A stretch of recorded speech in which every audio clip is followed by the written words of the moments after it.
할렐루야. 우리 다 함께 자리에 일어나셔서 우리의 구원하신 주님의 이름을 찬양하겠습니다.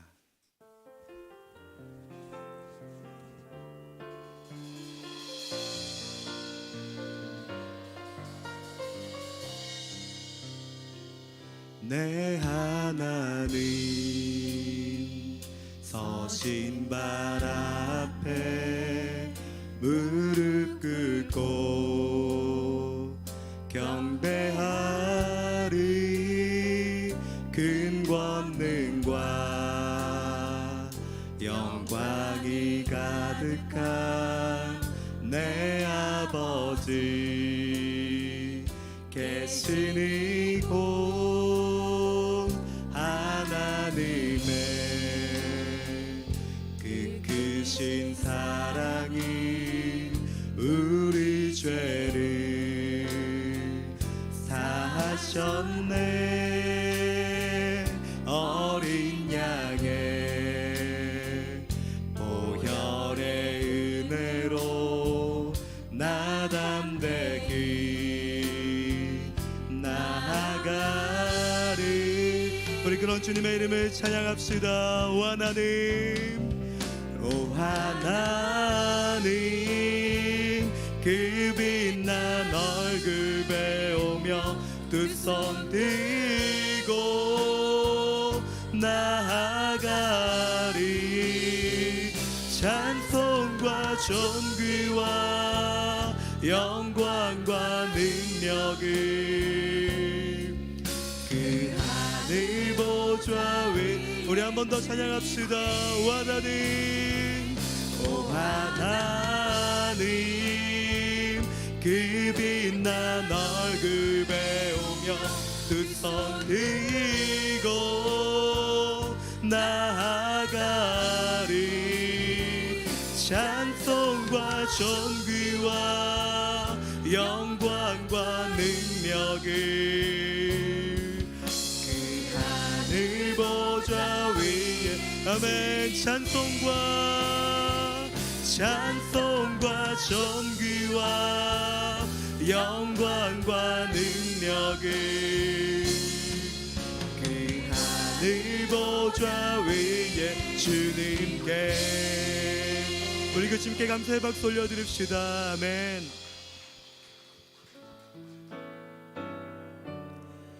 우리 계속하여 찬양하도록 하겠습니다.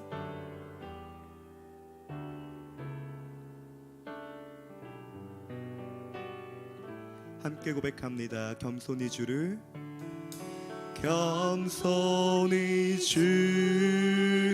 섬길 때 괴로운 일이 많으나 그 주여 내게 힘주사 잘 감당하게.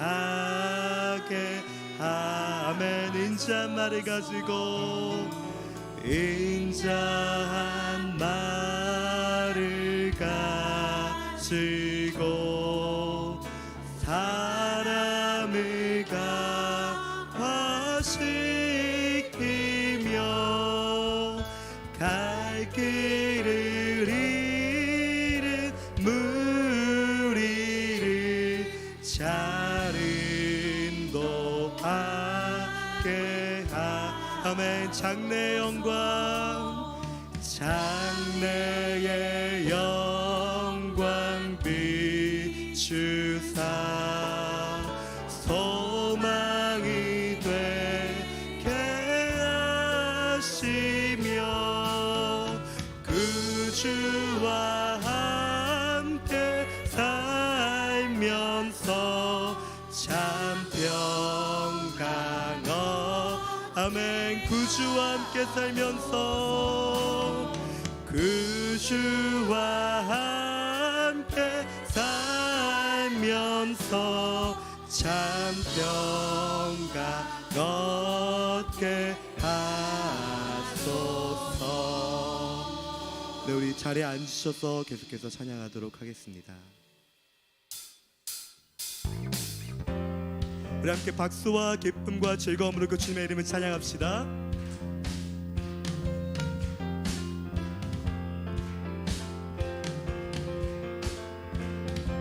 함께 고백합니다. 내 영혼이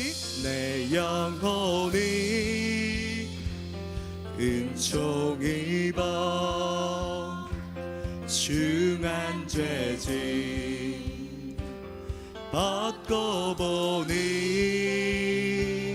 슬픔 많은 이 세상도 천국으로. 와, 우리 함께 고백합시다. 할렐루야 할렐루야 찬양하세. 내 모든 죄 사함받고 주 예수와 동행하는 그 어디나 아는 나라. 아멘. 이렇게 계속해서 기쁨과 즐거움으로 찬양합시다. 주의 얼굴 뵙기 전에 멀리 뵈던 하늘나라 내 맘속에 이루어지는 날로 우리 3절로 고백합시다. 높은 산이 거친 들이 조막이나 근거리나 내 주 예수 모신 곳이 그 어디나. 우리 선포하시면서 나아갑시다. 할렐루야 할렐루야 찬양하세. 내 모든 죄 사함받고 주 예수와 동행하는 그 어디나. 한 번만 더 고백합시다. 할렐루야 할렐루야 찬양하세. 내 모든 죄 사함받고 주 예수와 동행하는 그 어디나. 아멘. 주 예수와 동행하니 주 예수와 동행하니 그 어디나 하늘나라.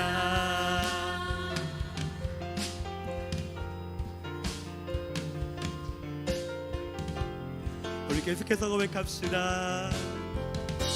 하늘의 영광 하늘의 영광 하늘의 영광 나의 맘속에 차고도 넘쳐 할렐루야를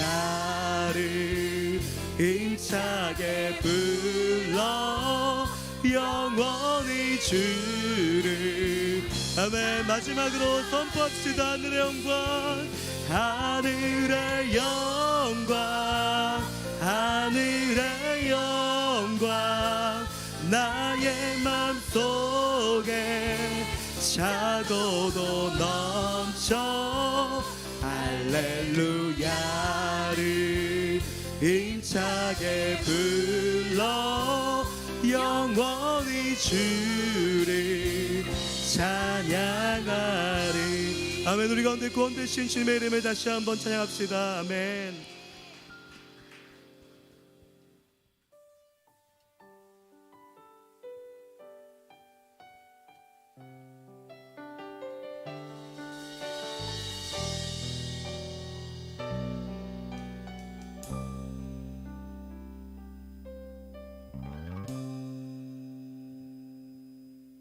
하나님의 부르심에는 후회하심이 없네. 내가 이 자리에 선 것도 주의 부르심이라. 하나님의 부르심에는 결코 실수가 없네. 나를 부르신 하나님의 신실하심을 믿네. 작은 나를 부르신 뜻을 나는 알 수 없지만 오직 감사와 순종으로 주의 길을 가리라. 때론 내가 연약해져도 주님 날 도우시니 주의 놀라운 그 계획을 나는 믿으며 우리 선포하시면서 찬양합시다. 날 부르신 뜻 내 생각보다 크고 날 향한 계획 나의 지혜로 증량 못하나 가장 좋은 길로 가장 완전한 길로 오늘도 날 이끄심 믿네. 작은 나를 부르신 뜻을 나는 알 수 없지만 오직 감사와 순종으로 주의 길을 가리라.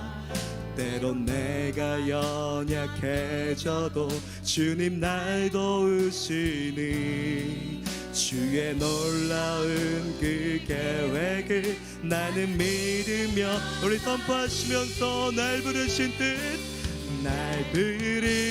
뜻 내 생각보다 크고 날 향한 계획 나의 지혜로 증량 못하나 가장 좋은 길로 가장 완전한 길로 오늘도 날 한 번 더 외갑시다. 날 부르신 뜻 내 생각보다 크고 날 향한 계획 나의 지혜로 증량 못하나 가장 좋은 길로 가장 완전한 길로 오늘도 날 이끄심 믿네. 우리 목소리 높여서 계속해서 찬양하겠습니다. 날 부르신 뜻 내 생각보다 크고 날 향한 계획 나의 지혜로 증량 못하나 가장 좋은 길로 가장 완전한 길로 오늘도 날 이끌. 마지막으로 선포합시다. 날 부르신 뜻 내 생각보다 크고 날 향한 계획 나의 지혜로 증량 못하나 가장 좋은 길로 가장 완전한 길로 오늘도 날 이끄시. 아멘. 모든 것이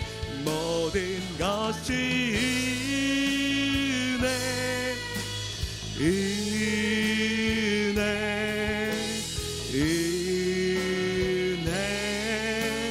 한없는 은혜 내 삶에 당연한 것 하나도 없었던 것을 모든 것이 은혜. 우리 마지막으로 외갑시다. 모든 것이 은혜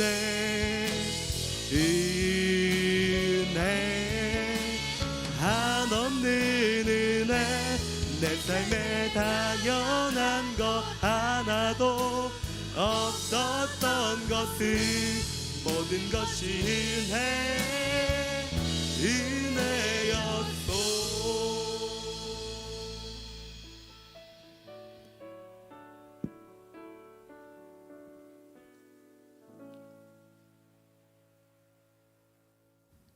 우리에게 생명을 주시고 우리의 삶을 주관하시는 사랑의 주님, 이 시간 드려지는 예배가 하나님께 온전히 드리는 거룩한 산제사가 되기를 기도합니다.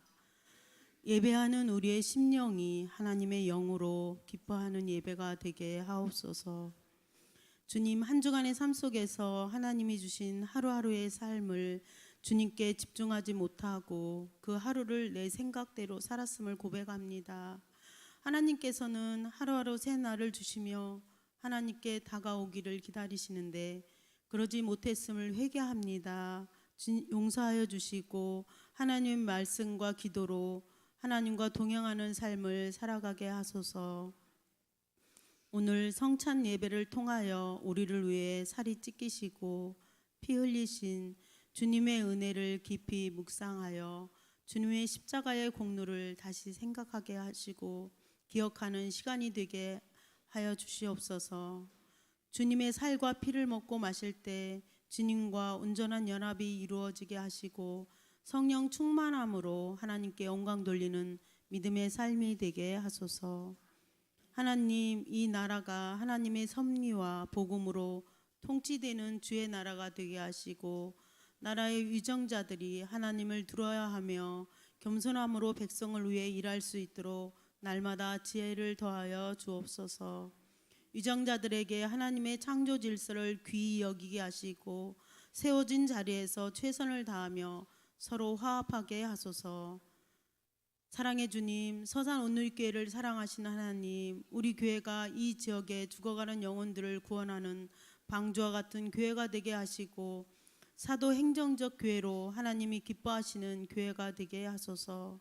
선교하고 다음 세대가 건강하게 세워지며 가정이 회복되는 교회로 날마다 하나님과 동행하며 그리스도의 사랑으로 회복과 치유가 있는 교회가 되게 하소서. 옛꿈, 꾼땅, 파워웨이브, 봄 청년부 각 부서에서 섬기고자 하는 교사가 잘 세워져 다음 세대 부흥을 위해 쓰임받는 교회 학교가 되게 하소서. 교회 학교 여름 행사를 준비하고 참여하는 심령에 하나님의 은혜가 충만히 임하길 원합니다. 이 시간 하나님의 말씀을 전하실 최영민 담당 목사님께 지혜와 하나님의 능력으로 말씀을 전하게 하시고 듣는 저에게는 은혜의 단비가 되게 하소서. 교회를 섬기는 교역자와 운영위원, 순장, 각 팀장들에게 사역 속에서 지치지 않게 날마다 새 힘을 주시고 기쁨으로 감당하게 하소서. 땅끝까지 내 증인이 되라 말씀하신 하나님, 지금도 그 사명을 감당하고자 사역지에서 힘들게 주님의 사명을 감당하시는 선교사님들을 지켜주시고 그 사역지가 변하고 구원받는 은혜를 허락하여 주소서. 7월 10일부터 15일까지 선교를 준비 중에 있습니다.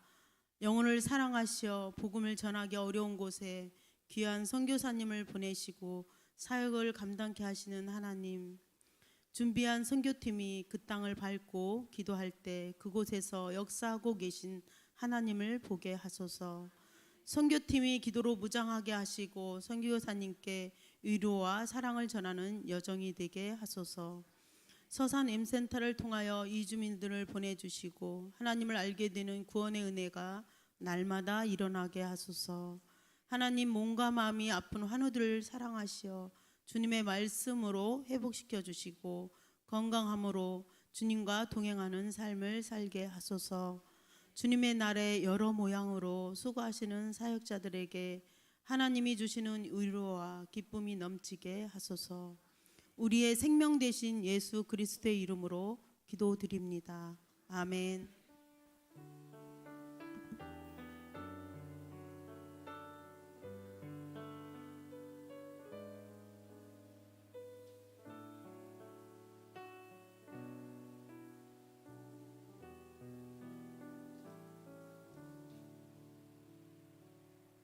주여 기 마페 선교사는 이것에 대해서 이렇게 말합니다. 1906년 가을 기도의 영이 선교사들에게 임했다. 그것은 다가오는 겨울 사경회에 더 깊고 풍요로운 축복을 내려달라는 간절한 부르짖음이었다. 이렇게 간절하게 기도할 때에 1907년 엄청난 대부흥의 역사가 이 땅에 일어났던 것입니다.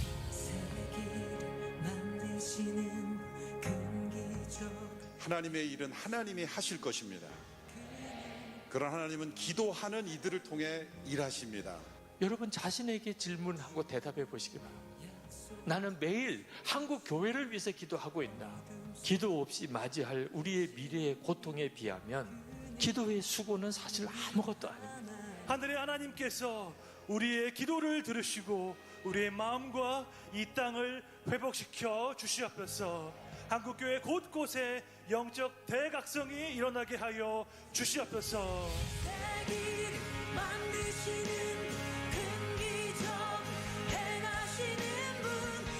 성령 하나님이 하시지 않으면 이건 불가능한 일이다라는 그런 생각도 들었고, 제 삶이 절망이고 고통일 수 있지만 하나님 찬양하는 사람으로 이렇게 회복시켜 주셨다라는 그 마음들이 너무 강하게 들더라고요. 내가 파수꾼이 되고 그리고 성벽을 재건하는 진짜 하나님의 기쁨이 되어서 막아서자. 우리가 다 함께 그 하나님의 기쁨을 위해서 기도했으면 좋겠다. 하나님 앞에 나아가면 하나님을 반드시 만나주실 거예요. 하나님 만나주시면 어떻게 안 변할 수가 있겠어요. 그 은혜가 저희 가운데 있게 하실 거라고 믿습니다.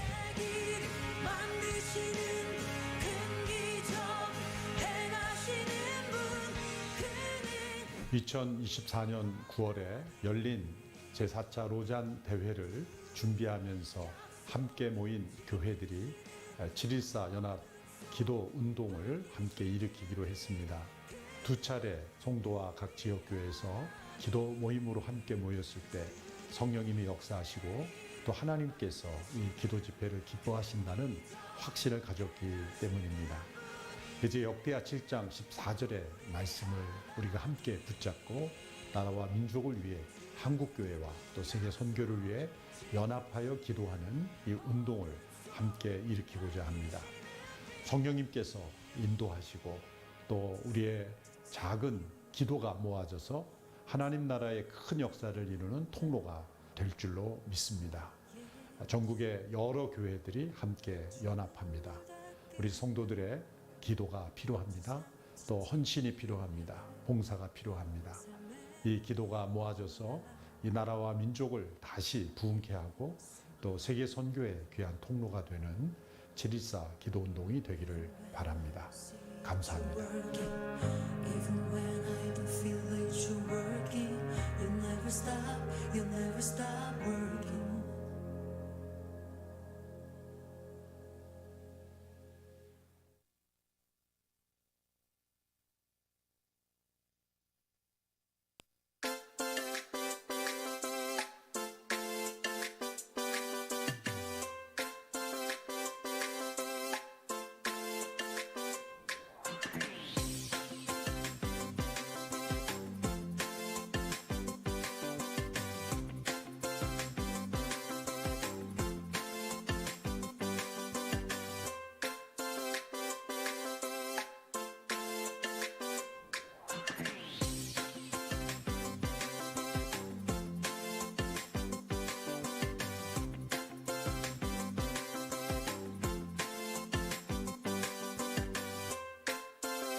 일부에 오신 우리 모든 성도님들을 환영하고 축복합니다. 다 함께 옆 사람 인사하겠습니다. 다시 오실 주님을 소망하십시오.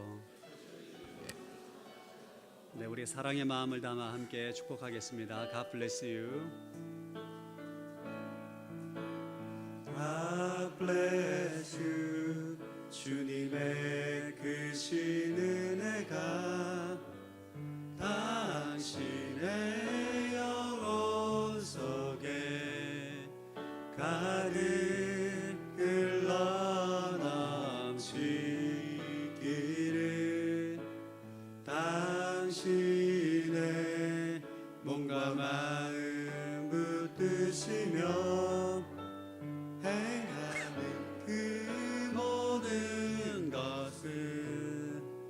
지키시며 보호하시고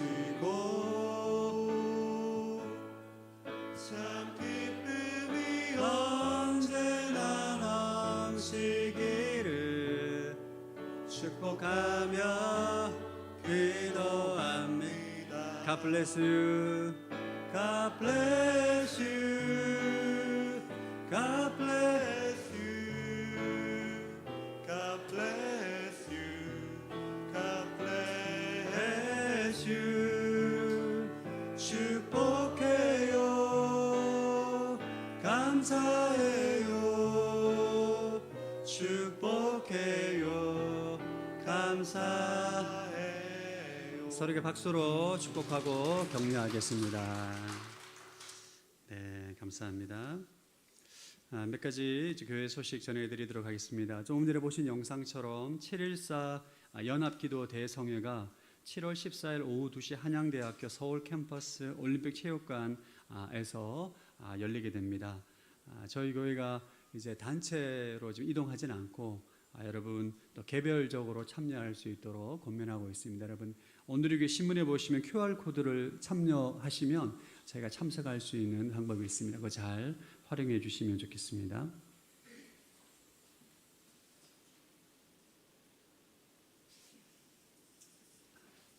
네, 그리고 7월 수요 예배는 하나님의 사람의 기도라는 주제로 함께 말씀을 나누고 있는데 이번 주는 바울의 기도에 대해서 함께 말씀을 나눕니다. 많은 분들 오셔서 또 이번 7, 8월 방학 때 수요 예배는 정말 뜨겁게 길게 좀 기도할 수 있는 호흡을 길게 기도할 수 있는 그런 예배로 또 저희가 준비했습니다. 많은 분들 오셔서 함께 예배하고 뜨겁게 기도하는 시간 되었으면 좋겠습니다. 네, 저희가 이제 이번 주 목요일 7월 10일부터 15일까지 중국 시닝으로 아울리치 5명이 출발하게 됩니다. 저도 함께 출발하게 되고요. 여러분 가서 은혜 가운데 잘 사역 감당할 수 있도록 기도해 주시기 바랍니다. 중보기도함이 안내데스크 앞에 비치되어 있습니다. 여러분들 기도카드 작성하셔서 넣어주시면 우리 중보TV에서 함께 기도하도록 하겠습니다. 다음 주 비전원금은 FCBH라고 듣는 성경을 통해 전 세계 복음을 전하는 선교단체를 후원하게 됩니다. 그래서 어플이라든지 오디오 성경과 영상 성경을 제작해서 무료로 제공하고 있는 비영리 단체인데 다음 주 비전원금은 이 FCBH를 위해서 후원하게 됩니다. 오늘 또 운영위원회가 있습니다. 차량 봉사자를 모집하고 있습니다. 섬길 수 있는 분들은 김정원 총무님에게 말씀해 주시길 바라고요. 6월 한 달간 건강한 가정 세우기 일환으로 가정예배 캠페인을 벌였는데 이번에 총 13가정이 4번 사진 올려주셔가지고 상품을 드립니다. 해당되시는 가정은 우리 부총무님에게 말씀하셔서 쿠폰을 받아가시고 맛있는 아이스크림과 함께 가정예배 드리시길 바랍니다. 이병영 장로님, 김영숙 권사님은 최다 참여로 19장의 사진을 올려주셨습니다. 할렐루야, 감사합니다. 가정예배를 매일 드리시는 것 같아요. 그래서 너무 감사하고 또 우리 장로님 가정이 이렇게 본을 보여주셔가지고 또 우리에게 큰 또 은혜가 됩니다. 이 시간 나라 민족을 위해서 함께 합심으로 한번 기도하겠습니다.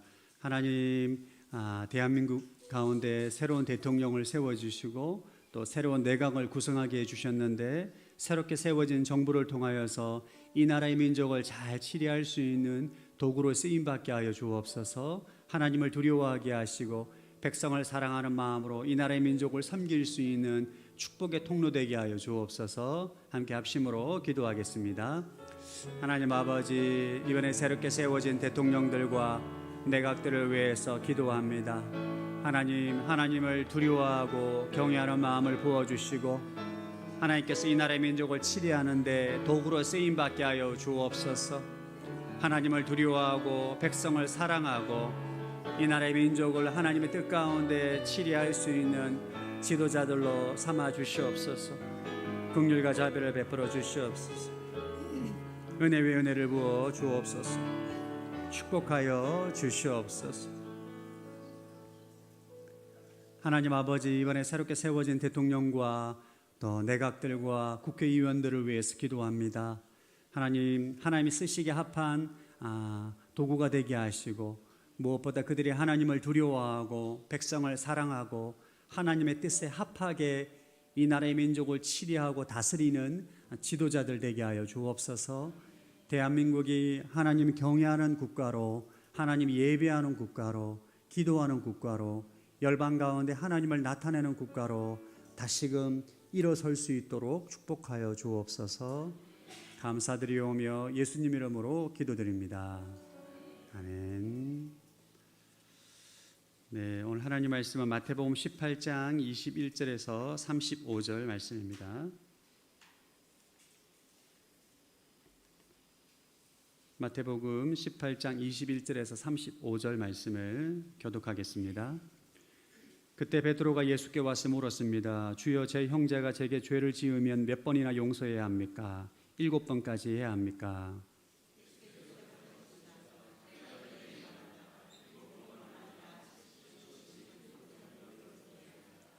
그러므로 하늘나라는 마치 자기 종들과 빚을 결산하려는 왕과 같다.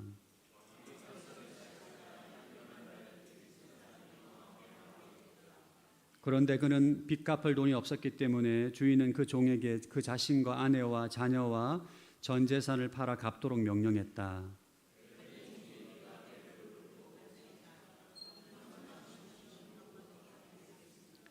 주인은 그 종을 불쌍히 여겨 그를 놓아주고 빚을 없애주었다.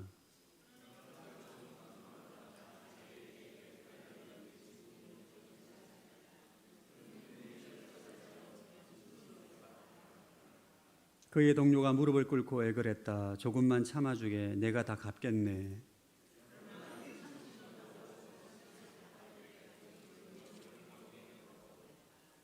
이 일을 본 다른 동료 종들은 너무 기가 막혀서 주인에게 가서 이 일을 낱낱이 일러 바쳤다.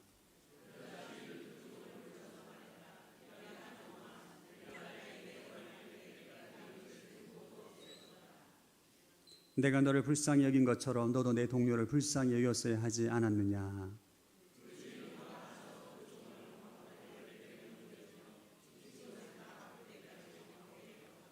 함께 읽겠습니다. 만일 너희가 진심으로 자기 형제를 용서하지 않는다면 하늘에 계신 내 아버지께서 너희에게 이와 같이 행하실 것이다. 아멘. 말씀 충만하십시오. 성령 충만하시기 바랍니다. 우리 영성육 비타민 함께 복용하고 말씀 듣도록 하겠습니다. 함께 시작. 나는 예수 그리스도 안에서 지금 여기 하나님의 사랑과 생명을 누립니다. 나는 예수 그리스도 안에서 무한하신 하나님의 지혜와 능력을 누립니다. 나는 예수 그리스도 안에서 항상 기뻐하고 범사에 감사합니다. 나는 예수 그리스도 안에서 말할 수 없는 은혜와 긍휼을 누립니다. 나는 예수 그리스도 안에서 주의 말씀을 말함으로 언제나 주의 뜻을 이룹니다.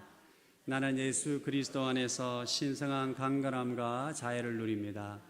나는 예수 그리스도 안에서 차고 넘치는 부요와 형통을 누립니다. 아멘. 지난주에 그리스도인들은 세상 속에서 사랑으로 구별된다는 주제로 여러분과 함께 말씀을 나눴습니다. 여러분, 세상 사람들 우리가 아무리 종교적 열심을 가지고 한다고 해도 우리를 예수님의 제자라고 말하지 않습니다. 우리가 예수님처럼 십자가의 사랑을 실천할 때 세상은 우리에게 저 사람은 예수님의 사람이다, 그리스도의 제자라고 인정합니다. 그래서 그리스도인의 구별됨의 본질은 사랑이다. 이것을 지난주 여러분들과 함께 말씀을 나눴습니다. 여러분, 한 주간 사랑으로 구별된 삶을 사셨습니까? 할렐루야. 네, 저도 이렇게 설교하지만 사랑으로 구별된 삶을 산다는 것이 참 힘듭니다. 저는 운전할 때 왜 이렇게 사랑으로 구별된 삶을 사는 게 힘든지 모르겠어요. 네, 화가 막 납니다. 우리가 사실 이 사랑을 실천하는 삶을 산다는 것이 어렵습니다. 왜냐하면 내가 사랑으로 구별된 삶을 살아야지, 사랑을 실천해야지라고 막 노력을 하다가도 나에게 무리하게 말하거나 공격을 하거나 상처를 주는 사람을 만나면 그 사랑을 지속하기가 어렵습니다. 여러분, 인생을 살면서 한 번쯤은 누군가 나에게 공격을 해서 상처를 줘서 밤에 잠을 자지 못하고 전전긍긍했던 시간들이 있지 않습니까? 저도 밤을 꼴딱 세운 적이 있습니다. 그래서 이 사랑을 행한다는 거, 사랑을 지키고 실천하는 것이 참 어렵습니다. 그래서 우리가 이렇게 사랑으로 구별된 삶을 살기 위해서 주님께서 말씀하신 서로 사랑하라는 계명을 지키기 위해서 반드시 배우고 익히고 연습하고 훈련해야 되는 것이 있는데 그것이 무엇이냐면 바로 용서입니다. 우리가 인생을 살면서 여러 많은 고통들을 직면하게 되는데 가장 우리가 많이 겪는 고통은 인간관계에서 오는 고통이라고 생각이 됩니다. 인간관계의 죄로 인해서 부부관계가 깨지고 교우관계가 깨지고 가족관계가 깨지고 친구관계가 깨지면서 찾아오는 고통을 우리는 자주 경험하고 주위에서도 참 많이 보게 됩니다. 그래서 인간관계를 깨트린 이 죄의 문제를 해결하기 위해서 주님께서 우리에게 가르쳐 주신 것이 바로 용서입니다. 오늘 본문은 그 용서에 대한 가르침을 주는 비유입니다. 베드로가 예수님께 질문합니다. 형제가 나에게 죄를 지으면 몇 번이나 용서해야 됩니까? 베드로가 7번까지 용서해야 됩니까? 물어봤을 때 예수님께서 7번이 아니라 70번씩 7번씩 용서해라. 성경의 7의 완전수잖아요. 그래서 490번이 아니라 무제한으로 용서하라는 거예요. 용서를 하라 말씀하시고 그리고 가르쳐 주신 비유가 바로 오늘 읽었던 1만 달란트 탕감받은 종의 비유입니다. 여러분 이 내용은 아마 잘 알고 계실 거예요. 아마 어느 정도 교회를 다니시고 성경책을 읽으신 분들은 이 내용을 잘 알고 있습니다. 요약하면 이렇습니다. 1만 달란트 빚진 자가 있었습니다. 1만 달란트는 1달란트가 노동자의 15년치 연봉입니다. 1만 달란트는 노동자 15만 년의 연봉이에요. 제가 GPT에 물어봤습니다. 현재 가치로 이게 얼마 정도 되느냐. 하나 32억 4천억 원이라고 말하더라고요. 1만 달란트가. 그러니까 노동자가 절대로 갚을 수 없는 빚이에요. 그래서 이 왕이 그를 불러가지고 빚을 갚으라 하니까 아유 제발 갚겠으니까 살려달라고 이제 구걸을 할 때 너 자신과 아내와 자녀들을 팔아서 종으로 팔아서 빚을 갚으라. 그래서 이 종이 간청을 하죠. 갚겠습니다. 제발 좀 용서해 주십시오라고 하자 왕이 그 종을 불쌍히 여겨서 1만 달란트 32억을 탕감해 줍니다. 그런데 이 탕감을 받고 난 다음에 1만 달란트 빚을 탕감받은 종이 밖에 나가서 자기 자신에게 100데나리오 빚진 사람을 찾아가서 빚 갚으라고 말하는 거예요. 빚 갚으라고. 100데나리온이 100일치 노동자의 임금입니다. GPT한테 물어봤습니다. 800만 원이라고 하더라고. 현재 가치로 800만 원. 이 사람이 32조를 탕감받고 800만 원 갚으라고. 하루 이자가 42억인데 예. 제가 다 계산해봤습니다. GPT로. 800만 원을 갖다가 안 갚는다고 감옥에 쳐넣자 일본 동료가 너무 어이가 없어서 왕에게 말하니 왕이 너무 괘씸하게 생각해서 1만 달란트 빚진 자를 감옥에 가두는 내용이 바로 예수님께서 알려주신 비유 내용입니다. 예수님께서 이 비유를 우리에게 알려주신 것은 우리에게 용서에 대한 가르침을 주기 위함입니다. 이 비유를 통해서 우리에게 가르친 첫 번째 용서에 대한 가르침은 용서하지 않으면 모든 사랑을 파괴하는 행위라는 거예요. 자, 마태복음 18장 23절 읽어보겠습니다. 시작. 그러므로 하늘나라는 마치 자기 종들과 빚을 결산하려는 왕과 같다. 이 비유는 하나님의 나라의 삶의 방식을 알려주는 비유입니다. 하나님의 나라, 하나님의 자녀가 살아가는 삶의 방식을 알려주는 비유입니다. 1만 달란트 탕감받은 종이 바로 하나님의 은혜로 우리가 절대 갚을 수 없는 죄의 빚을 탕감받은 하나님의 자녀잖아요. 우리가 이 죄의 빚, 원죄는 우리의 노력으로 갚을 수 없는 빚입니다. 그런데 예수님의 보혈로 우리가 죄사함을 받고 탕감을 받았어요. 그런데 하나님의 자녀가 우리가 원죄라는 어마어마한 죄를 탕감받았음에도 불구하고 형제가 나에게 행한 작은 죄, 이 허물을 용서하지 못하는 것에 대해서 하나님께서 결코 그것을 가만두지 않는다. 이것을 이 비유를 통해서 말씀하고 있는 거죠. 자, 이렇게 1만 달란트 빚을 탕감받았음에도 불구하고 100데나리온의 빚을 탕감해주지 않는 이 종을 왕은 어떻게 처리하는가? 18장 34절 읽어보겠습니다. 그 주인은 화가 나서 그 종을 감옥 관리들에게 넘겨주며 빚진 것을 다 갚을 때까지 감옥에 가뒀다. 이 왕이 화가 나서 감옥 관리에게 넘겨주고 빚을 다 갚을 때까지 감옥에 가뒀다.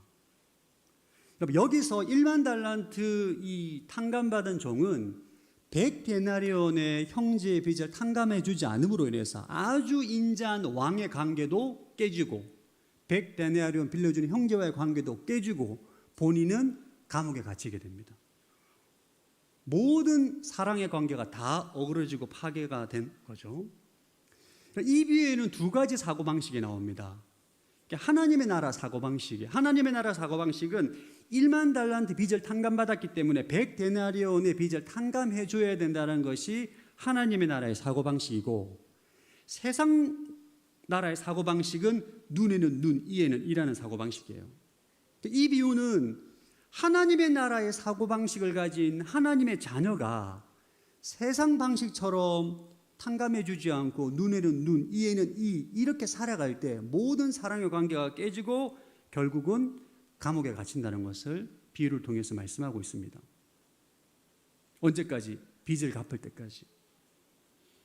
여러분, 감옥에 갇힌다는 게 뭘까요? 감옥 관리에게 넘겨준다는 것이 영적인 관점에서 보면 여러분, 하나님이 용서하지 않는 사람은 악한 영에게 고통을 당하도록 허락해 준다는 거예요.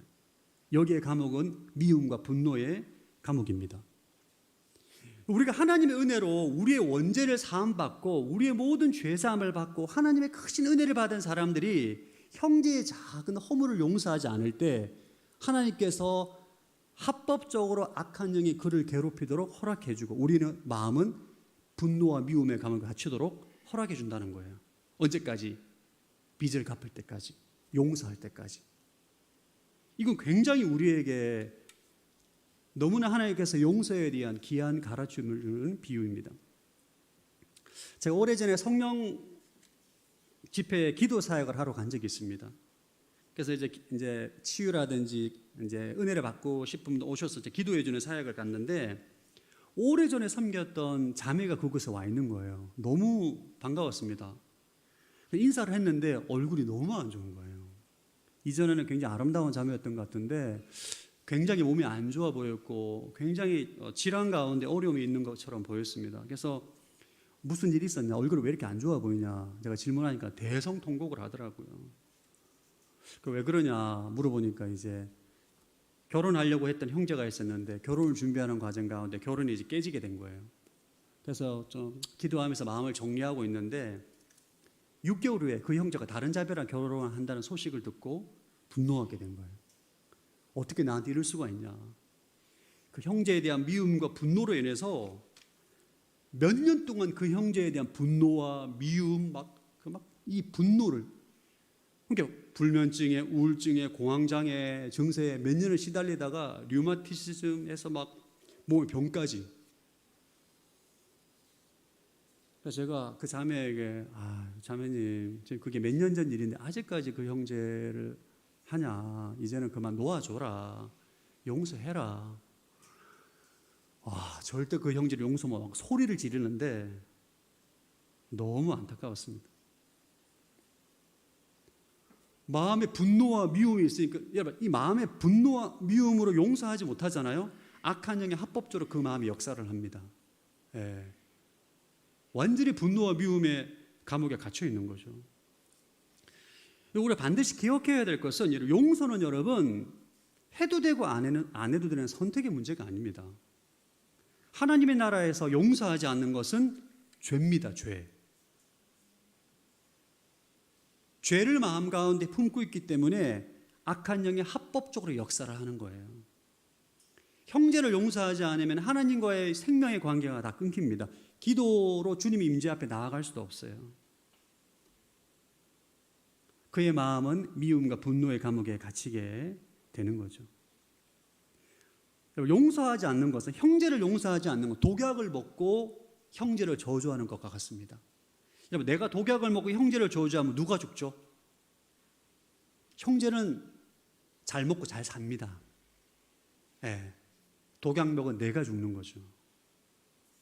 그러니까 형제를 용서하는 것은 결국 나 자신을 지키고 보호하는 것입니다. 여러분, 남아프리카 공화국 넬슨 만델라 대통령 아실 겁니다. 이 넬슨 만델라 아주 유명한 지도자죠. 이 넬슨 만델라가 백인들의 누명으로 인해서 27년간을 감옥에서 옥살이합니다. 27년. 27개월이 아니고 27년을 감옥에서 옥살이하고 나옵니다. 그가 나와서 이제 남아프리카 공화국의 대통령이 됩니다. 그러니까 모든 사람들이, 세계 언론이 이제 남아프리카 공화국은 피바다가 될 것이다 라고 예상을 했는데, 대통령이 되고 난 다음에 이 넬슨 만델라가 그 백인들을 다 용서해 줬어요. 그래서 어느 날 기자가 그에게 물었습니다. 대통령이 되고 난 다음에 당신을 27년 동안 옥살이하게 한 그들을 용서하는데 힘들지 않았느냐 물었을 때 만델라가 의외의 답을 합니다. 힘들지 않았다. 왜냐하면 나는 27년 전에 다 이미 그들을 용서했다라고 대답을 했어요. 만델라가 감옥에 갔는데 그때 종신형을 선고받았거든요. 평생 감옥에 있어야 되는데 내 육신도 감옥에 있는데 내가 그들을 미워하고 분노하고 용서하지 않으면 내 마음도 미움과 분노의 감옥에 갇힐 것 같아서 힘들었지만 감옥에 들어가자마자 그들을 용서했다는 거예요. 감옥 안에 있었지만 그는 마음은 자유와 평강을 누린 것이죠. 이것이 바로 사랑하고 용서하는 자가 누리는 축복입니다. 여러분, 용서는 사실 어려운 주제입니다. 용서 강의하면 사람들이 많이 안 오세요, 들으러. 인기 없는 강의. 오늘 설교 제목도 굉장히 사랑을 지키는 힘이 무엇일까요? 라고 설교 제목을 지으려고 하다가 왜냐면 그러면 클릭이라도 할 거 아니에요. 용서라는 단어 보면 아이 뭐 뻔한 얘기겠지 이렇게 할까 봐.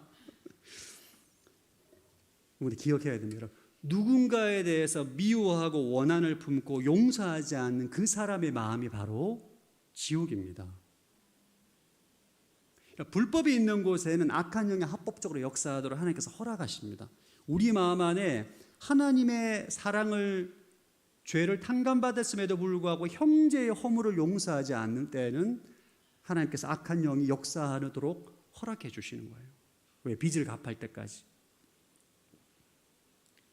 아무리 좋은 안경, 아무리 좋은 음식, 아무리 좋은 사람들과 함께 있어도 그의 마음 가운데 미움과 분노와 저주로 가득 차 있다면 그가 얼마나 여러분 괴롭겠어요. 그러나 주님께서 나를 용서해 주신 것처럼 내가 형제를 용서할 때 우리는 진정한 자유와 평화를 누리게 되는 것입니다. 용서는 궁극적으로 나를 위해서 하는 겁니다. 나를 위해서. 그 사람을 위해서 용서하는 게 아니라 나를 위해서 용서를 하는 것이죠. 사랑하는 성도 여러분, 여러분 삶 가운데 이 용서가 날마다 있기를 축복합니다. 우리가 사실 살면서 많은 사람들에게 상처를 주고받지 않습니까? 그런데 이 용서하는 법을 배우지 못하고 훈련하지 못하고 이것을 하지 못하는 사람들은 늘 상처받고 늘 마음에 상한 마음을 가지고 있고 늘 남을 원망하고 분노하고 그렇게 살아요. 결코 하나님의 자녀의 삶이 될 수 없습니다. 오늘 비유를 통해서 용서에 대한 가르침 두 번째는 용서의 출발처럼 내가 받은 용서를 기억하는 것임을 우리에게 말씀해 주고 있습니다. 여러분, 이 비유를 통해서 우리가 한 가지 질문해 볼 수 있습니다. 1만 달란트라는 빚을 탕감받은 종이 왜 100데나리온의 빚을 진 형제의 빚을 탕감해 주지 않았을까? 왜 그랬을까요?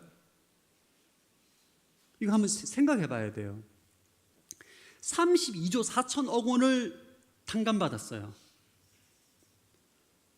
하루 이자만 43억 원입니다. 하루 이자만. 그 정도 금액이면 800만 원이면 이게 뭐 비교할 가치도 없는 돈이에요. 근데 왜 이 사람은 이 800만의 돈에 100데나리온의 돈을 집사해서 감옥까지 보낼 정도로 탕감해 주지 않았을까요? 제가 곰곰이 묵상해 봤는데 이 1만 달란트 빚을 탕감받은 종은 1만 달란트라는 빚이 탕감받았다는 것을 진짜 안 믿었다고 봐요.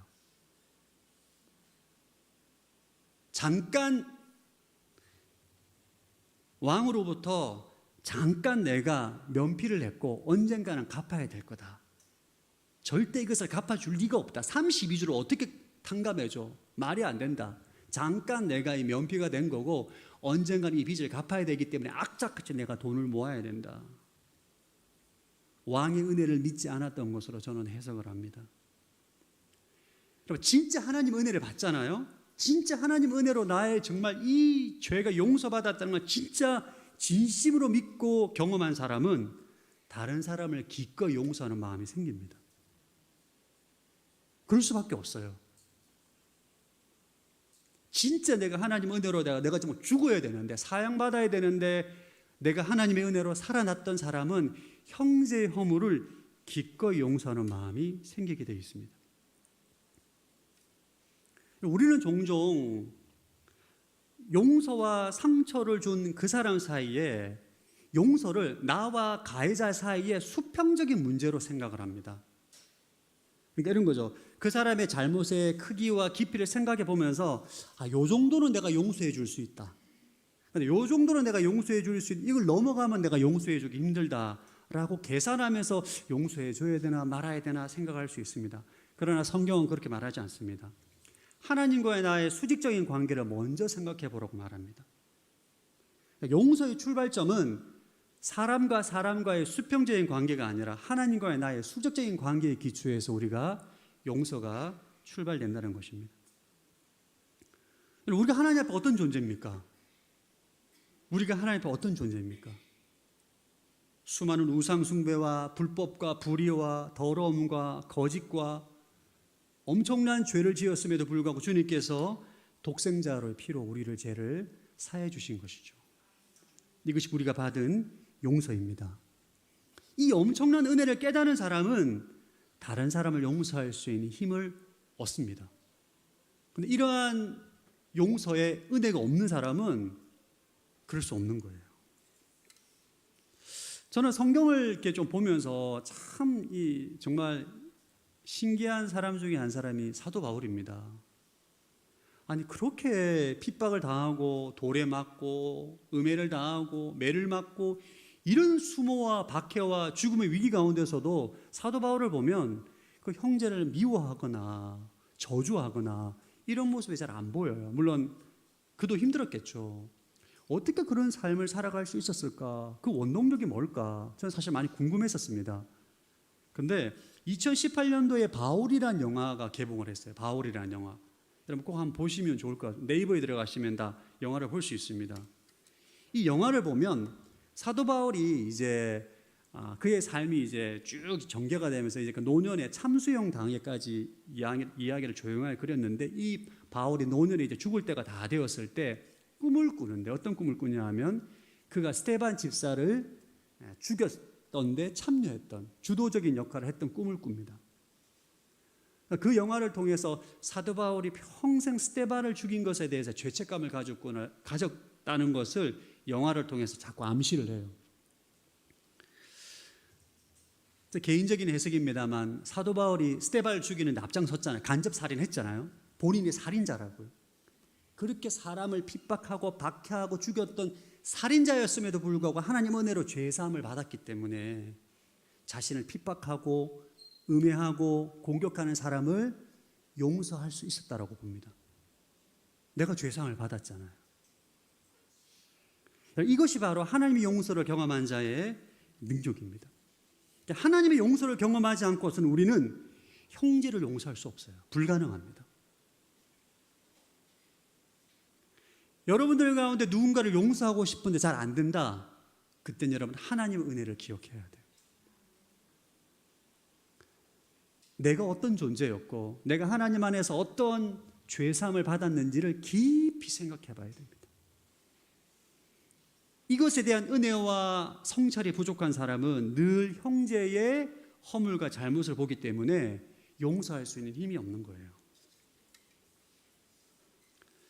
여러분들 안에 이 하나님 은혜와 용서의 축복을 온전히 깊이 경험하게 되길 축복합니다. 세 번째 용서에 대한 마지막 메시지는 저를 합니다. 용서는 의지적인 결단이며 구체적인 행동이다 말하겠습니다. 시작.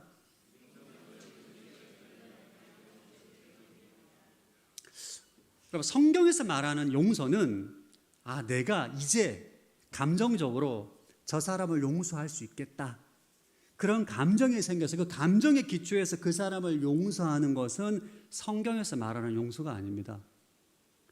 성경에서 말하는 용서는 주님께서 말씀하셨기 때문에 실천해야 될 영적 책임이에요. 그래서 용서라는 것은 여러분, 한 번 내가 용서한다고 해서 내 마음에 분노와 미움의 문제가 한 번에 사라지지 않습니다. 용서는 반복되는 상처 가운데 지속적으로, 구체적으로, 의지적으로 결단하고 반복적으로 행해야 될 실천 사항이 바로 성경에서 말하고 있는 용서입니다. 자, 그러면 용서를 그러면 어떻게 우리가 일상의 삶에서 해야 될 것인가, 이것을 좀 나누기 위해서 팀 켈러 목사님의 용서를 배우다라는 책에 보면, 용서를 결정했다면, 하나님 은혜로 용서를 결정했다면 구체적으로 4가지 실천 사항을 매일 반복적으로 행해야 된다는 것을 우리에게 가르쳐주고 있습니다. 이렇게 매일의 삶 가운데 내가 의지적으로 결단하고 실천할 때 우리가 진짜 형제를 용서할 수 있는 근육을 가지게 되는 것입니다. 용서의 근육을 가지게 되는, 힘을 가지게 되는 것입니다. 첫 번째는 죄를 정직하게 명명하는 것입니다. 여러분, 우리가 용서할 때 잘못을 덮어주거나 괜찮아, 그 정도 아무것도 아니야, 그것을 축소하는 행위는 용서가 아닙니다. 용서의 시작은 그 가해자가 행한 것이 얼마나 잘못됐는지, 이것이 얼마나 심각한 것인지, 이게 어떤 죄인지를 정확하게 인정하고 지적하는 것으로 용서가 시작됩니다. 우리 성도들 가운데 하나님의 자녀를 용서해야지라고 말하면서 그럴 수 있지, 이해하자라고 섣불리 상처를 덮으려고 하는 것은 피해자에게 더 큰 고통을 줍니다. 이거 별거 아니야, 괜찮아, 그거 용서해, 이렇게 하잖아요. 그러면 피해자는 내가 당한 고통을 무시당한다는 느낌을 가져요. 그래서 피해자는 더 깊은 상처를 받게 됩니다. 그래서 피해자가 당한 아픔을 정확하게 명명해 줘야 돼요. 당신은 가해자로부터 어떤 상처를 받았고 이것은 이런 죄입니다. 그가 겪은 일이 명백한 사실임을 인정해 줘야 됩니다. 이게 용서의 시작이에요. 이전에 있었던 공동체에 우리 성도님의 자녀 가운데 학폭 피해자가 있었습니다. 자녀가. 그래서 폭행을 당하고 왕따를 당했어요. 그 자녀가 극심한 우울증에 학교도 안 가고 너무 힘든 상처를 받았었는데, 이 학폭 피해자의 어머님이 신실한 우리 성도님이셨습니다. 그래서 가해자의 부모님 만나서 이제 여러 가지 얘기를 하는 가운데, 자기 애는 지금 학폭 피해를 당해서 피눈물을 흘리고 있는데 하나님의 자녀는 용서해야 된다는 말씀을 듣고 그냥 용서한다라고 말해버린 거예요. 애가 있는 애 앞에서. 어떻게 되었을까요? 자녀는 엄마로부터 더 큰 상처를 받은 거예요. 내가 이렇게 지금 아파서 힘들어서 눈물을 흘리고 있는데 엄마가 용서를 한다고, 내가 용서한다고 말한 적도 없는데 엄마가 용서를 한다고 더 분노해가지고 엄마랑 관계가 틀어지게 되고. 여러분, 잘못의 심각성을 인정하지 않는 용서가 바로 값싼 용서가 되는 것입니다. 값싼 용서. 피해자의 아픔과 상처를 정확하게 우리가 인정하고 명명해 줘야 돼요. 그러니까 가해자의 말과 행동에 대한 죄를 정직하고 분명하게 명명해서 인정할 때, 그때 피해자는 치유가 되고 용서가 시작되는 것입니다. 하나님, 이것은 정말 악한 일이었어, 이것은 죄입니다, 그래서 제 마음이 이렇게 고통스럽습니다, 정확하게 명명해 줄 때 우리 용서할 수 있는 힘을 가지게 되는 것입니다. 두 번째는 가해자를 통해서 나의 연약함을 발견해야 됩니다. 우리 안에 분노의 불이 있어요. 이 분노의 불이 활활 타오르게 하는 연료가 뭐냐 하면, 나는 피해자고 너는 가해자다라는 이분법적인 생각입니다. 자기입니다. 자기요. 너는 가해자, 나는 피해자. 너는 죄를 짓고 나는 피해를 받았고. 이런 이분법적인 생각은 우리 안에 있는 복수의 불길에 막 휘발유를 끼얹는 것 같습니다. 용서가 안 됩니다, 그러면. 그래서 우리는 가해자를 통해서 나 자신을 성찰할 수 있어야 돼요. 나도 그와 동일한 죄인이고 하나님 은혜로 내가 이렇게 은혜 가운데 살아가고 있는 자임을 인식하고 가해자를 향한 시선을 바꿀 수 있어야 됩니다. 끊임없이 이분법적인 생각이 아니라 가해자를 보면서 나도 저렇게 거짓말한 적이 있지, 나도 저렇게 상처를 준 적이 있지, 나도 저런 환경에 있었으면 충분히 그럴 수 있을 거야 라고 가해자를 통해서 정죄하는 것보다 나 자신의 연약함을 발견할 수 있어야 됩니다. 이를 위해서 우리는 자신을 성찰하는 훈련을 해야 됩니다. 그럼 우리가 매주 오늘 성찬식 하잖아요. 우리가 매주 성찬식을 통해서 우리가 무엇을 기억해야 됩니까? 나의 죄와 허물과 더러움을 위해서 예수님께서 십자가에 죽으시고 피를 흘리신 거잖아요. 이런 성찬식을 통해서 자기 자신을 성찰할 때 우리는 하나님의 시선을 가지고 가해자를 바라볼 수 있고 그때 용서할 수 있는 힘이 생깁니다. 아멘. 다 끝나갑니다. 조금만 기다리십시오. 오늘 용서라는 주제, 여러분 뭐 부담스러운 주제인데 재미없어도 어쩔 수 없습니다. 들어야 됩니다. 여러분 공동체가 용서에 힘이 없잖아요. 공동체 맨날 상처받고 상처 주고 아프다 힘들다. 교회 공동체가 능력이 없는 거예요. 용서의 능력이 없으니까. 그 말은 뭐냐? 교회가 사랑 힘이 없는 거예요. 용서는 하나님의 자녀가 용서의 기본적인 성경적인 원리를 모르면 이건 정말 마귀의 밥입니다. 밥. 마귀가 끊임없이 형제에 대해서는 충돌에 싸우고 다투고 서로 미워하고 정죄하고 판단하고 용서하지 않고 그런 공동체 어떤 하나님의 능력이 나타나겠어요. 세 번째 용서의 실천은 빚을 스스로 감당하고 떠안는 것입니다. 이게 용서의 핵심입니다. 우리 피해자는 가해자를 볼 때 가해자에게 마땅히 내가 받아야 될 보상이 있다라고 생각을 합니다. 이걸 빚이죠, 빚. 빚 갚아라. 빚 갚아라는 거예요. 가해자를 빚 갚아라. 나한테 빚 갚아라. 근데 이 빚으로 인한 손실을 내가 떠안는 거예요. 이게 미움의 사슬을 끊는 행동입니다.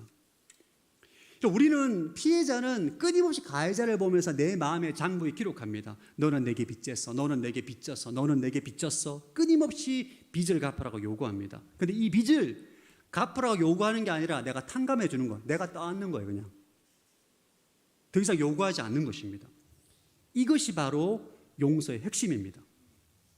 상대방으로부터 빚의 사수로 풀어주고 나도 자유함을 누리는 거죠. 이것이 바로 그리스도를 닮는 적극적인 행위입니다. 예수님께서 우리 죄의 빚을 위해서 본인 스스로 십자가에 죽으시고 빚을 떠안았잖아요. 우리도 나에게 상처를 준 가해자에게 빚을 요구하지 않고 내가 떠안는 거예요.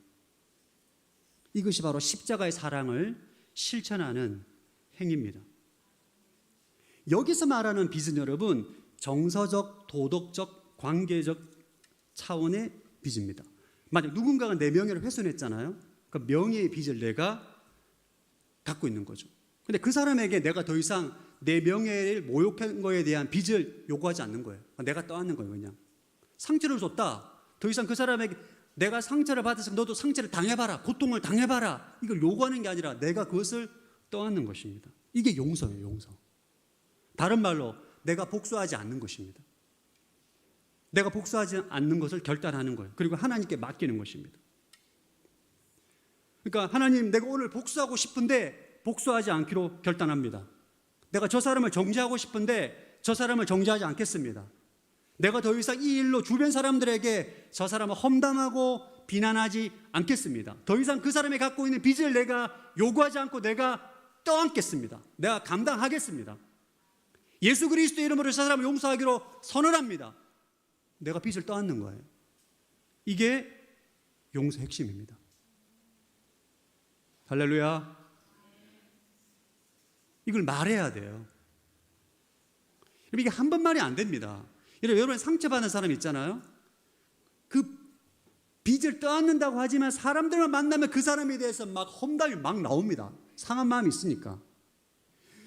그 놈이 어떻고 저쩌고 좀 막 가는 곳곳마다 다 얘기하고 다닙니다. 이게 상처가 많은 사람은. 그때마다 안 하기로 결단하는 거예요. 한 번만이 안 됩니다. 결단하고 말하고 선포하면서 점점점 그를 용서하게 되는 것이죠. 할렐루야. 이게 한 번에서 되는 게 아닙니다. 한 번에서 되는 게 아니에요. 상처의 깊이에 따라 오래 걸리기도. 그러나 그 빚을 내가 떠안는 거예요. 왜? 주님께서 나에게 1만 달란트 빚을 탕감해 주셨기 때문에 나도 그 빚을 탕감해 주는 거예요. 할렐루야. 연습해야 돼요. 그렇다면 정서적, 관계적, 도덕적 빚 말고 경제적인 빚은 어떻게 해야 되냐? 법적 책임은 어떻게 해야 되느냐? 질문하시는 분들이 계실 것입니다. 경제적 빚도 내가 떠안아야 되냐? 결론적으로 말씀드리면 성경적인 용서는 정의와 함께 가야 됩니다. 경제적, 법적 책임은 경제적, 법적 책임까지 면제하는 것은 용서의 본질이 아닙니다.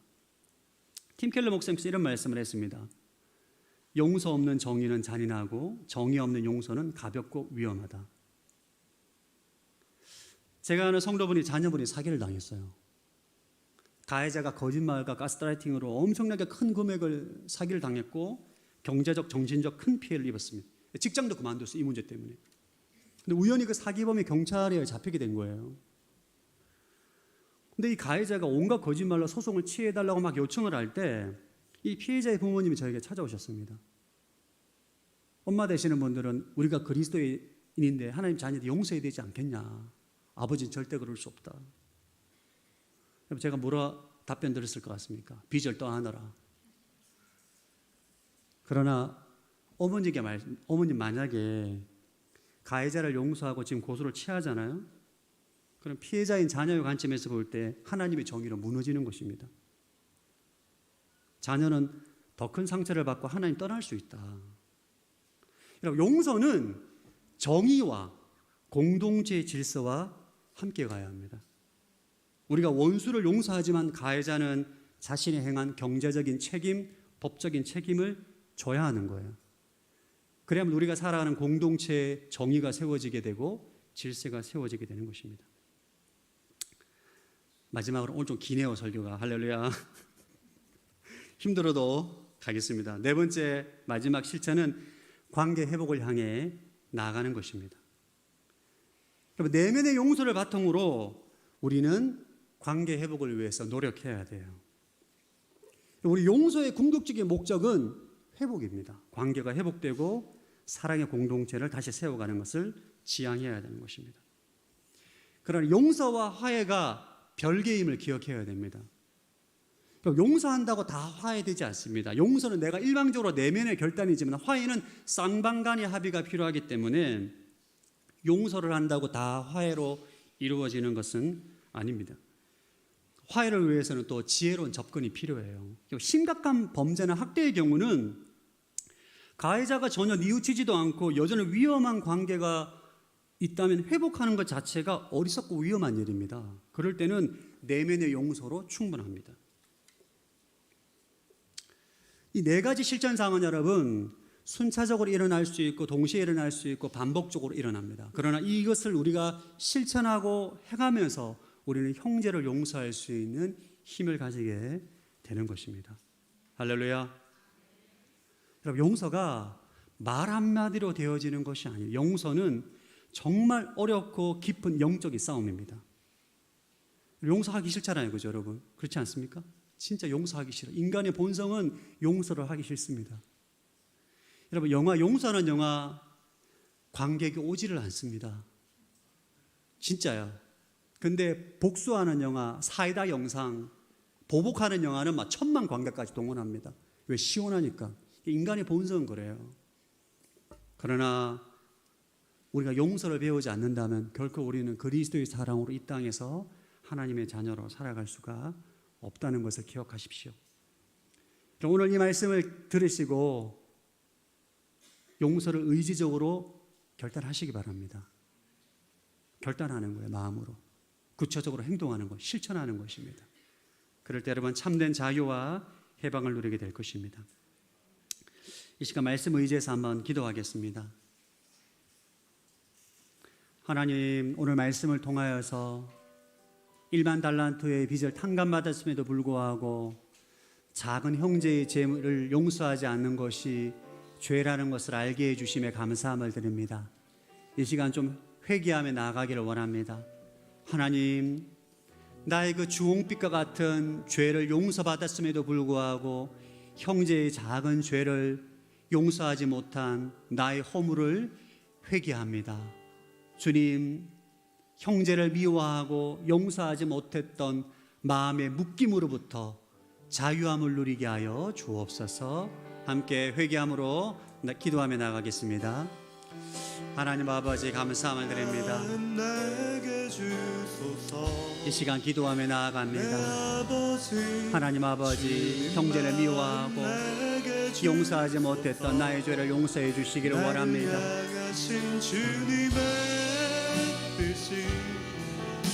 이루어지도록 주님만 내게 주소서. 주님만 내게 주소서. 내 아버지, 주님만 내게 주소서. 나를 향하신 주님의 아버지 기름 부어 주시옵시고 축복하여 주시옵소서. 주님만 내게 주소서. 여러분, 용서는 감정의 기초에서 하는 것이 아니라 의지적인 결단이며 구체적인 실천입니다. 빚을 스스로 감당하겠다고 결단한 것입니다. 상대방의 그 빚을 요구하지 않는 것입니다. 정죄하지 않겠습니다. 주위 사람들에게 그 사람에 대해 험담하지 않겠습니다. 예수 그리스도 이름 그 애를 용서하기로 선언합니다. 의지적인 결단이요 구체적인 행동의 실천입니다. 이 시간 여러분 안에 형제의 허물로 인하여서 용서하지 못하는 부분이 있다면 이 시간 여러분 의지적으로 결단하고 입술로 선포하고 선언으로 나아가는 시간을 가지기를 원합니다. 이 시간 함께 기도하겠습니다. 하나님 아버지, 오늘 말씀을 통하여서 용서는 의지적인 결단이며 구체적인 행동의 실천임을 다시 한번 깨닫게 해주심에 감사함을 드립니다. 하나님, 상대방에게 그 빚을 요구하지 않겠습니다. 그를 정죄하지 않겠습니다. 주위 사람들에 대해서 그 사람에 대해서 험담하지 않겠습니다. 예수 그리스도의 이름으로 그 사람을 용서하기로 선포하고 선언합니다. 이 시간 기도하며 나아가는 사람 한 사람 한 사람을 축복하여 주시옵시고 용서할 수 있는 힘을 주시고 능력을 부어 주시옵시고 주님 축복하여 주셔서 하나님의 자녀로 이 땅에서 온전히 용서함으로 나아가는 은혜가 있게 하여 주시옵소서. 하나님, 빚을 요구하지 않겠습니다. 빚을 스스로 떠안겠습니다. 감당하겠습니다. 다에게 그 빚을 요구하지 않겠습니다. 할렐루야. 주님을 찬양합니다. 기름 부어 주시옵시고 축복하여 하나님 아버지, 오늘 1만 달란트 종의 비유를 통하여서 용서가 얼마나 중요한지 배우게 하심에 감사함을 드립니다. 하나님, 하나님께 셀 수 없는, 헤아릴 수 없는 죄를 탕감받았음에도 불구하고 작은 형제의 허물을 용서하지 못한 나의 어리석음을 용서하여 주옵소서. 오늘 말씀을 듣고 의지적으로 그 빚을 떠안기로 결단합니다. 하나님, 더 이상 그에 대해서 험담하지 않겠습니다. 정죄하지 않겠습니다. 그를 예수 그리스도 이름으로 용서하기로 선언합니다. 하나님, 참된 자유와 해방을 누리게 하여 주옵소서. 감사드리오며 주 예수님 이름으로 기도드립니다. 아멘. 네, 오늘은 성찬지식이 있는 날입니다. 다 함께 사도신경 신앙 고백하심으로 주의 성찬에 참여하겠습니다. 나는 전능하신 아버지 하나님 천지의 창조주를 믿습니다. 나는 그의 유일하신 아들 우리 주 예수 그리스도를 믿습니다. 그는 성령으로 잉태되어 동정녀 마리아에게서 나시고 본디오 빌라도에게 고난을 받아 십자가에 못 박혀 죽으시고 장사된 지 사흘 만에 죽은 자 가운데서 다시 살아나셨으며 하늘에 오르시어 전능하신 아버지 하나님 우편한 자 계시다가 거기로부터 살아있는 자와 죽은 자를 심판하러 오십니다. 나는 성령을 믿으며 거룩한 공교회와 성도의 교제와 죄를 용서받는 것과 몸의 부활과 영생을 믿습니다. 아멘. 함께 찬양함으로 떡을 나누도록 하겠습니다.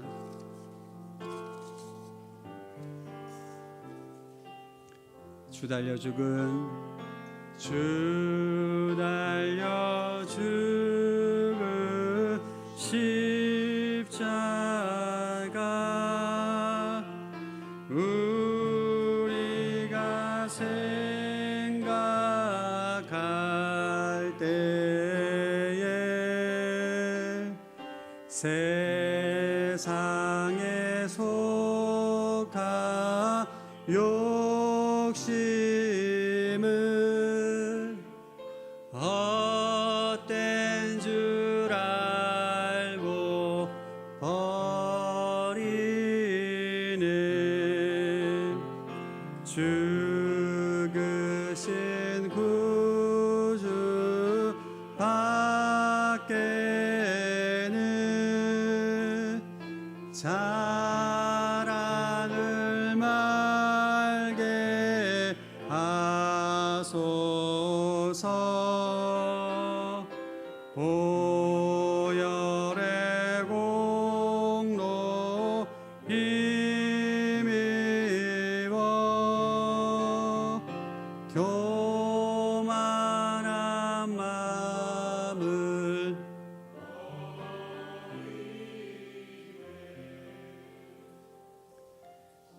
내가 여러분에게 전한 것은 주께 받은 것입니다.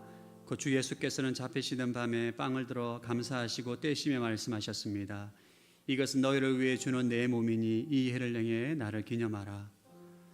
사랑하는 예수님, 나의 죄를 대신 짊어지기 위해 십자가에 살에 찢기시고 피를 흘리시고 고통당하신 것 감사함을 드립니다. 아버지, 성찬 예식을 할 때마다 너무 익숙함으로 성찬 예식을 했던 것을 회개합니다.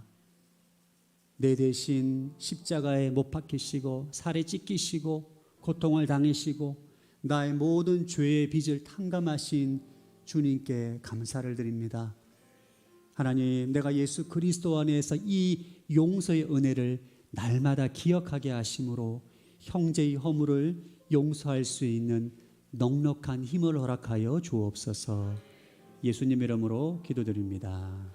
아멘. 떡에 동참합니다. 함께 찬양함으로 잔을 나눕니다. 내 주의 보혈은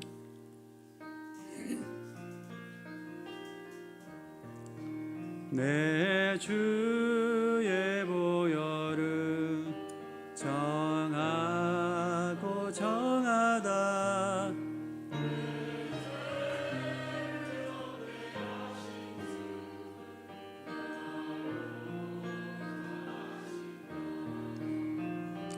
내가 주께로 지금 가오니 십자가의 보혈로 날 씻어 주소서. 약하고 주에도 주께로 나가며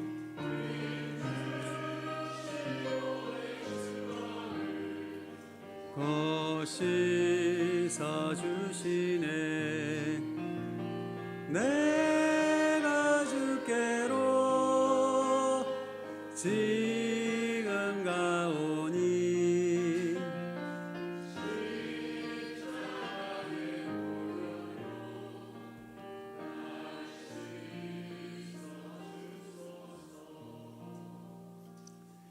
이와 같이 식사 후에 또 한 잔을 들고 말씀하셨습니다.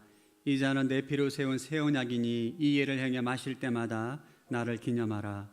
그러므로 여러분이 이 빵을 먹고 이 잔을 마실 때마다 죽어 오실 때까지 그분의 죽으심을 선포하는 것입니다. 사랑하는 예수님, 감사합니다. 나의 죄를 위해 피를 흘리시고 죽기까지 우리를 사랑하심에 감사합니다. 내가 너희를 사랑한 것처럼 너희도 사랑하라 말씀하신 그 명령에 순종하지 못한 나의 연약함을 용서하여 주옵소서.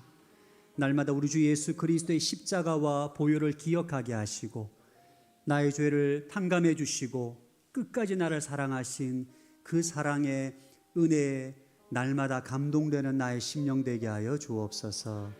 감사드리오며 예수님 이름으로 기도드립니다. 아멘.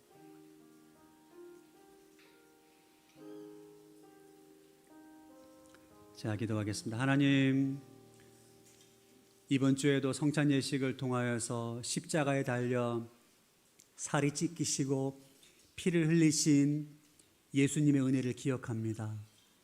하나님, 내 죄가 너무나 커서 당신의 독생자 예수 그리스도께서 십자가에 죽을 수밖에 없었음을 다시 한번 기억합니다. 하나님, 1만 달란트의 빚을 탕감받은 이 은혜를 날마다 기억함으로 나아가는 인생으로 살게 하여 주옵소서. 감사드리오며 예수님 이름으로 기도드립니다. 아멘. 다 함께 일어나셔서 봉헌 찬송 드리겠습니다.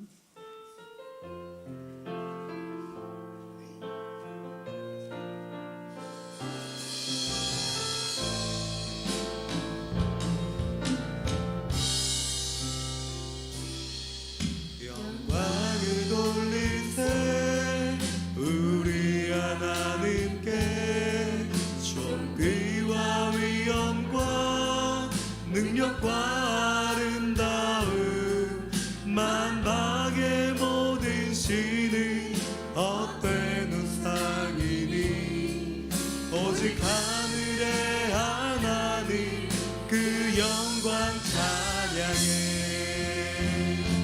주님의 영광 모든 나라 위에 주님의 영광 온 세계 위에 하늘에 계신 우리 아버지 영광 찬양해. 우리 주님 나라 영원하리라. 우리 주님 뜻은 이루어지리라. 우리 주님 나라 영원하리라.